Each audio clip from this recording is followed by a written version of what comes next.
Hi NSRD, it's Kali. Today we are going to talk about cognitive behavioral therapy and mindfulness as a way to alleviate stress and symptoms of anxiety and depression. So first off, what is cognitive behavioral therapy?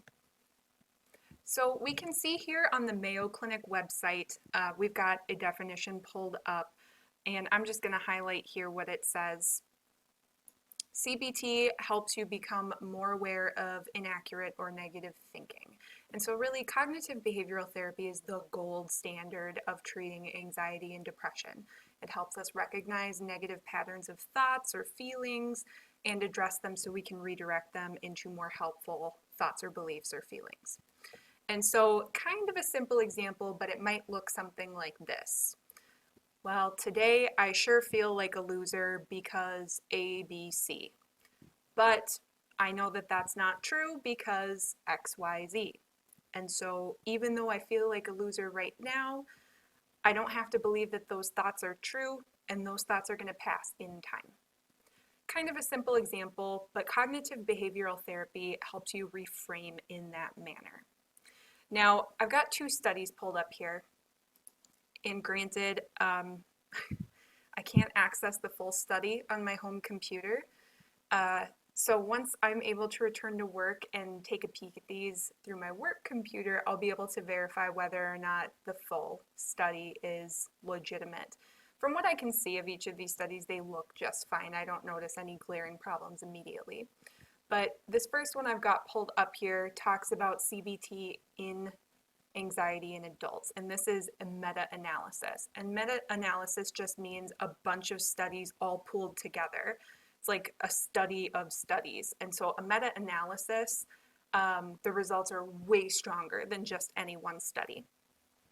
Now, the highlights it pulls up here that you can read through, there's not any one way to treat anxiety, but using cognitive behavioral therapy, this third point here, was shown to improve anxiety in about half of people treated with it.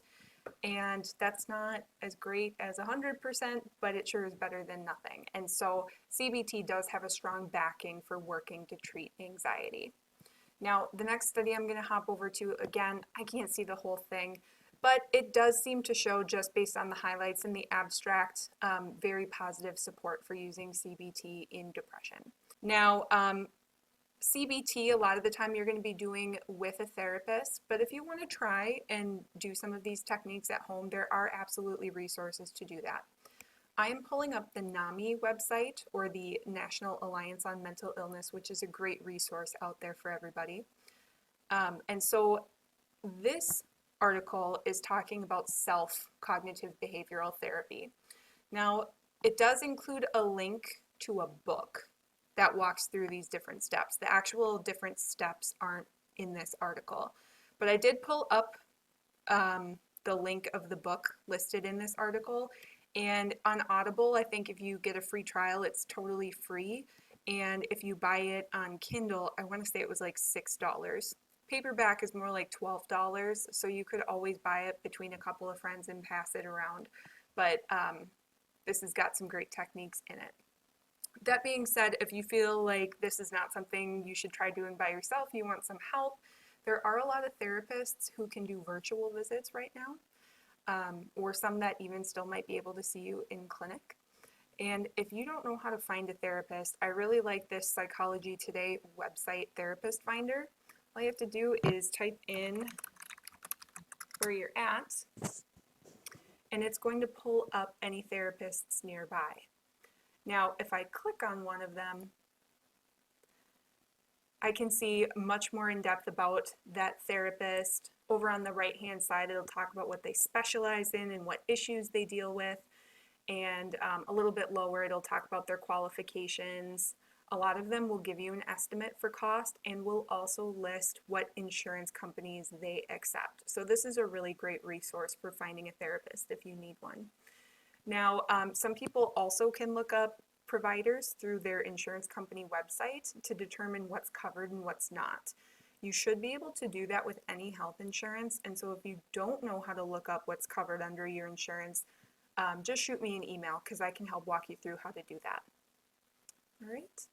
So in line with cognitive behavioral therapy, it reminds me of one of my favorite quotes ever, and I'm going to pull that up next here.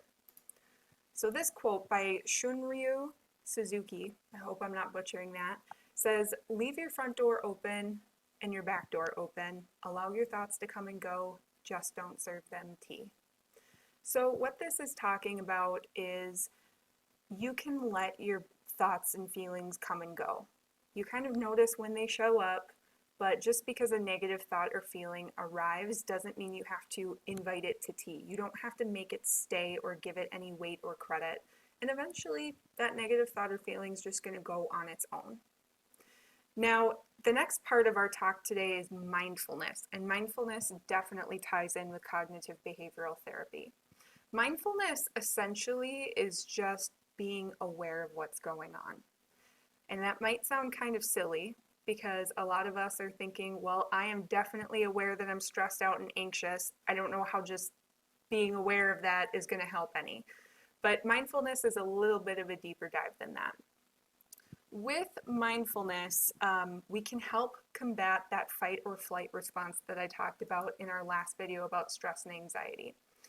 Now, this study I have pulled up, again, can't see the whole thing for this week, but it talks about how mindfulness has been shown to modulate the stress response in a variety of ways. And so even though it sounds kind of silly, just being aware, it can actually reduce that stress, which in turn will help your health and help you function better and help alleviate some of those symptoms. Now, there's no right or wrong way to be mindful or practice mindfulness. And so I want to provide you guys with a couple of resources that you can look at. So the first one I'm pulling up here is mindful.org. And this whole website is a gold mine. Right now I'm on the page for how to meditate with anxiety. So this page just talks about different ways that we can practice being mindful, specifically how you can practice mindfulness with anxious feelings. There is a link to a video, if I scroll down far enough, here too somewhere. And so it's got some actual practice that it walks you through. So this is a really great resource. If you don't like this one though, folks, this video, you easily can Google mindfulness video or go on YouTube and try to find mindfulness videos, and there's just a million of them. Now, the other resource I want to share with you folks, my personal favorite, is called the Secular Buddhism Podcast. Now, not everyone's a Buddhist, and that's okay. The Secular Buddhism Podcast is entirely about making some of these elements of mindfulness practice available to everybody. It's not about what religion you practice. Anybody from any religion can listen to this podcast, and it's got great information in it for everybody.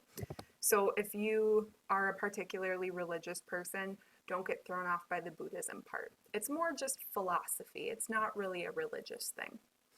Now, I'm going to scroll up to the top here. If you go to the Secular Buddhism Podcast website, up at the top, you'll notice that there's a link that says New Start Here. And so that will start out by walking through a lot of the basic concepts that are covered in this podcast. It's got the first podcast episode in it. And I personally recommend this podcast just because it changed my own life. So having dealt with anxiety and depression in the past, I stumbled across this podcast.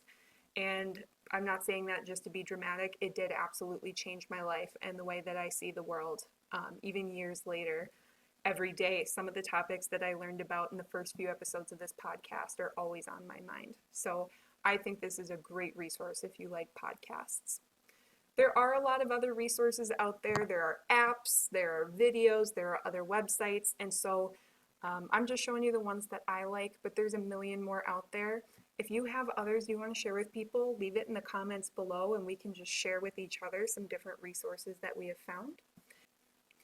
That's really all I have for you today, folks. So as always, if you have any questions or comments or you need somebody to talk to, reach out to me. I know Bonk sent you guys an email that's got my email address in it, so feel free to shoot me anything at that email address.